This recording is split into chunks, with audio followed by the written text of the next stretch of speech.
ऐसे अनंत जन्मों के पाप सन्मुख होए जीव मोय जमहि, जन्म कोट यघ नासों। विश्वास करो इस बात पर। आपको लगता है कि जाने अनजाने में आपसे पाप कर्म हो गए हैं, तो आज से आपकी यह चिंता समाप्त हो जाएगी, क्योंकि हमारे परम पूज्य गुरुदेव श्री प्रेमानंद महाराज जी ने जन्मों के पापों को नष्ट करने का बहुत ही साधारण उपाय बताया है। इसलिए इस वीडियो को ध्यान से देखिए। चेत, प्रभु कह रहे प्रायः ऐसे पापरत मनुष्यों को ये चेतना नहीं होती कि मैं भगवत प्राप्ति करूं, संत समागम या नाम जप नाम कीर्तन, चेतना नहीं होती इनकी। ये चेतना लुप्त रहती है। ऐसा नहीं कि उनमें सामर्थ्य नहीं, पर वो लुप्त। पापवंत कर सहज स्वभाव, भजन मूर्ति भावन का, उसके अंदर भाव ही नहीं आएगा भजन आदि का। तो चेत, ऐसे जो पापात्मा जन होते हैं, पहली बात उनके अंदर सत्संग में जाना या भजन आदि इसकी रुचि ही नहीं हो। अगर कहीं भगवत कृपा से या किसी, अब जैसे उनके अंदर ये रहते है, उनकी पत्नी भगवत चरणारविंद की महाप्रभु की शरणागत है, आश्रित है, तो कैसा कृपा बन रहा है। वो जरूर बोलती उस समय, फिर मंजीरा लेकर राधा नाम का, ये तो बढ़िया है, राधा नाम कीर्तन कर। यद्यपि ऐसा नहीं करना चाहिए, ऐसे दुर्व्यसन नहीं कर, पर दुर्व्यसन नहीं छोड़ सकते और राधा नाम स्वीकार कर लिया, तो इस बात हमें विश्वास है राधा नाम की महिमा पर निश्चित आपका मंगल होगा। निश्चित आप इसी जन्म में ऐसी घृणा करेंगे कि देख लेना, निश्चित ये नाम और ये भगवत प्रीति, ये भगवत प्रीति है। मैं नीच हूं, मैं पामर हूं, अधम हूं, पर प्रभु आपका नाम, आपका गुण कीर्तन, आपकी महिमा, छुट्टी 84 भ्रमंते निरखय जुगल किशोर, ये हम सत्य मानेंगे। इस असत वृत्ति की सत्ता नहीं है, और इसकी राधा नाम की, चतुरासी जी की इसकी सत्ता है। इस असत वृत्ति की सत्ता नहीं है। ना सतो विद्यते भाव, ना भाव विद्यते सता। ये सत वृत्ति तुम्हारा परम मंगल कर देगी। यदि किसी महापुरुष का संग हो जाए, ऐसी कोई घटना घट जाए, ऐसी परिस्थिति बिगड़ जाए, ऐसा वातावरण हो जाए कि उसे उससे ऊब करके किसी संत का आश्रय ले ले, महापुरुष का, तो कोई कितना भी बड़ा पापी हो, उनके प्रभाव से ऐसा दृढ़ निश्चय कर ही लेगा कि अब मुझे इस जन्म में भगवत प्राप्ति करनी है। वो संपूर्ण पापों से भली भांति तर जाएगा। सर्वम ज्ञान प्लवेनैव व्रजिनम संतरिष्यति। प्रकृति के कार्य, शरीर और संसार के संबंध से ही पाप होते हैं। जितने पाप होते हैं वो देहाभिमान जब होता है, और देहाभिमान में इंद्रियजन्य सुखों की भोग लालसा ही पाप कराती है। और जब संत संग होता है तो संत संग का प्रभाव होता है सर्व संबंध विच्छेद। ध्यान दीजिए, आप सरिस चाहे सबकी ना, संतों का स्वभाव और प्रभाव आप सरिस जैसे वो हैं वैसे बनाना चाहते हैं, या आप सरिस चाहे आपको भगवत स्वरूप बनाना चाहते हैं। संतों के संग का प्रभाव सर्व संग पहो हिमाम, सर्व संबंध विच्छेद, शरीर से, अंतःकरण से, इंद्रियों से, शरीर संबंधियों से, भोगों से। अगर ये नहीं तो संत संग नहीं हो रहा है। संबंध विच्छेद, संबंध पुष्टता, ये अविद्या का संग है। संबंध विच्छेद, यही ज्ञान है, यही अज्ञान के नाश का स्वरूप है। ये अहमता ममता एकमात्र प्रियालाल के चरणों में समर्पित, कोई संबंध नहीं। ध्यान देते हो इस बात पर? ओ नहीं, ये वो प्रपंच लादे घूम रहे हो। जैसी धरिवंश प्रपंच बंच सब, ये काल ब्याल को खायो, ये जिए जान श्याम श्यामापद, कमल संग शिरनायो। सर्वम ज्ञान प्लवेनैव व्रजिनम संतरिष्यति। जहां वो संत महापुरुष के संग के प्रभाव से सर्व संबंध विच्छेद हुआ, तो अब उसको तरना बाकी नहीं रह गया, तर गया। मूला भावे कुतः शाखा, जब मूल ही कट गया तो अब शाखा कहां टिकेगी। तो बोले मूल था शरीर, अंतःकरण और भोगों का संबंध, संत प्रभाव से वो हट गया। अब जो बचा वो भगवद आश्रय, भगवत प्रीति या स्वरूप बोध। यथैधांसि समिद्धोग्निर भस्मसात् कुरुते अर्जुन, ज्ञानाग्निः सर्वकर्माणि भस्मसात् कुरुते तथा। हे अर्जुन, जैसे प्रज्वलित अग्नि ईंधनों को सर्वथा भस्म कर देती है, बहुत अधिक पापी भी है। तो मेरी बात मान ले तो इस नौका पे बैठ जाएगा और पार हो जाएगा, ज्ञान रूपी नौका पे। जैसी तुम्हें पद्धति बताई उस तरह से चलोगे तो चाहे जितने बड़े पापी हो, तुम संसार समुद्र से पार हो जाओगे, परमानंद में डूब जाओगे। अपिचेदशि पापेभ्यः सर्वेभ्यः पापकृतमः।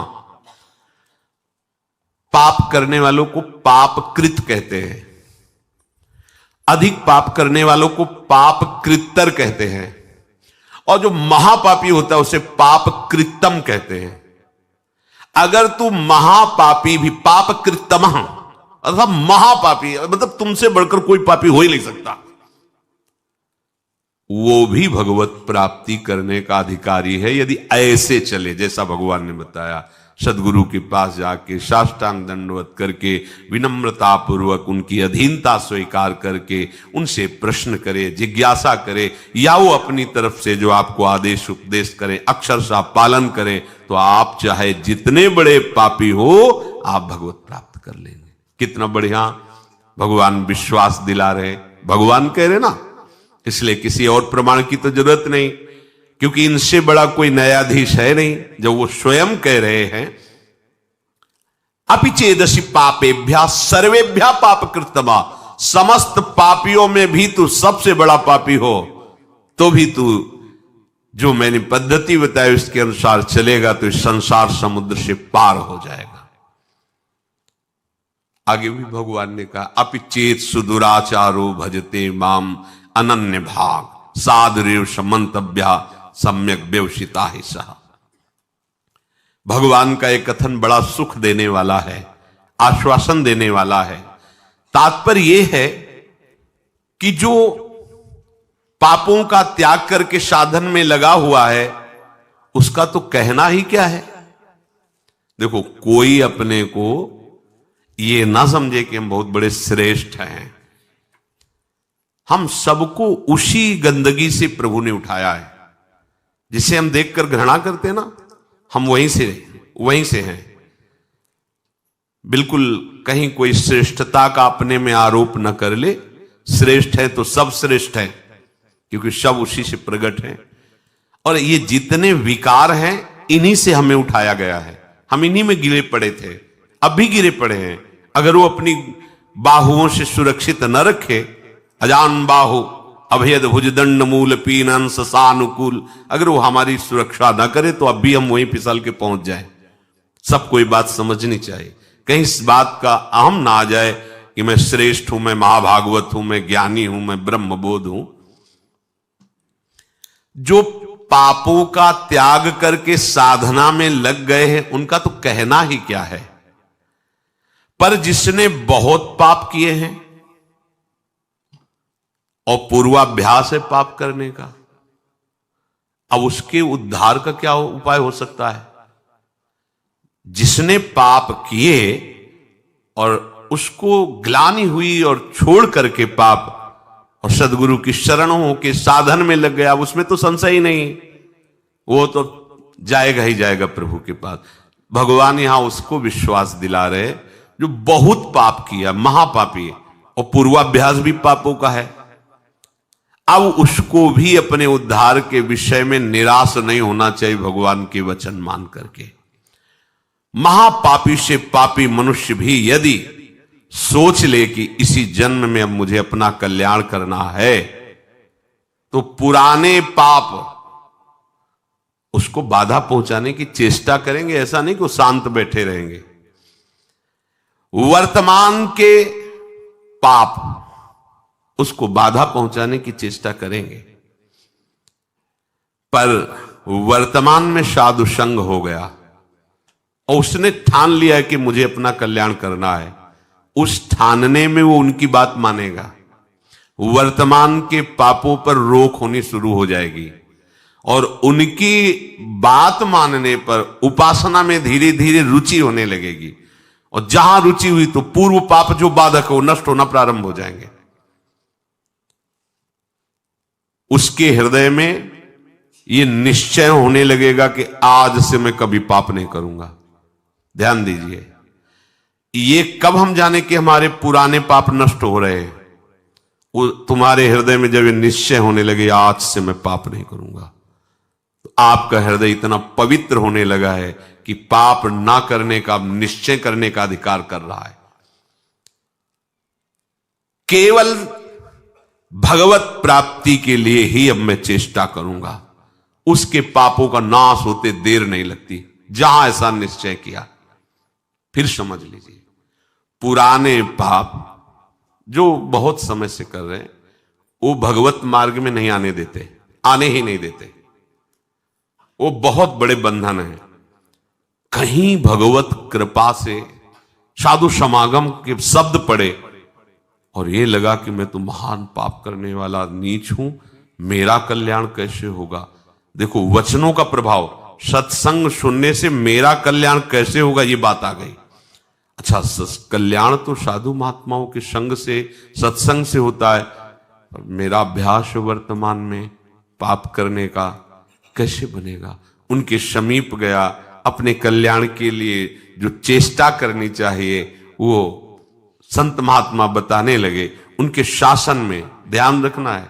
यदि आप जैसे वाल्मीकि जी ब्रह्म के समान हो गए तो उन्होंने संत का शासन स्वीकार कर लिया। जब तक हम ना आवे तब तक ये बैठे रहना हो, तो नाम सीधा नहीं जप सकते तो उल्टा जपो, मरा मरा मरा, सिद्ध हो गए।